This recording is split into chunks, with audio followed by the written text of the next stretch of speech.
और जब तक गांव का विकास नहीं होगा तब तक देश का विकास नहीं होगा। यह बापू का सपना था। उसी कड़ी में आगे बढ़ते हुए इस तरह से हम लोग कड़ी से कड़ी मिलाकर के एक साथ कंधा मिलाकर के आगे बढ़ने की कोशिश करेंगे, जिसमें शिक्षा महत्वपूर्ण योगदान है। क्यों?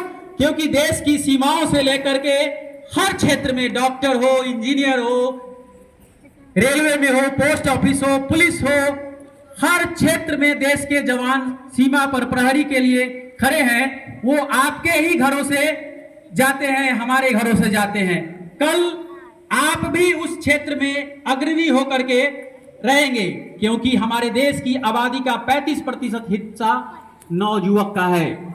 नवयुवक यानी नया खून, नई जोश के साथ देश की आबादी में बदलाव।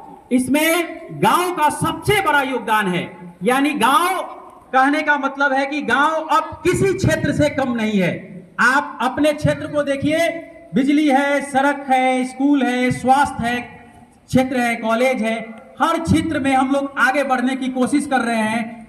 उसी क्षेत्र को एक से कंधा मिलाकर एक साथ और बढ़ने की जरूरत है, जिससे कि हमारा जो इस क्षेत्र का, इस जिले का, इस पंचायत का विकास हो। इस पंचायत में जितने सारे गांव हैं, इस ब्लॉक में जितने सारे संदेश ब्लॉक में गांव हैं, उसमें कोशिश करेगा कि आने वाले समय में इस स्कूल से देश की सीमा पर निकल करके एक से एक प्रहरी बच्चे और बच्चियां आगे की ओर जाएं। यही हमारे देश के वीर सपूतों का सपना था, गांधी का भी सपना था।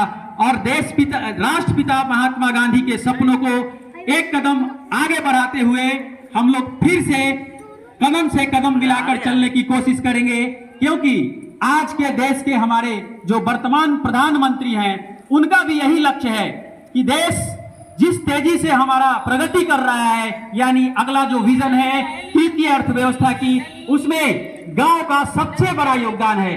क्योंकि हमारा मेन जो सेक्टर है एग्रीकल्चर, खेती, सबसे महत्वपूर्ण और सबसे प्राइमरी सेक्टर्स में आता है। और जब तक गांव का विकास नहीं होगा, देश का विकास नहीं होगा। जय हिंद, जय भारत।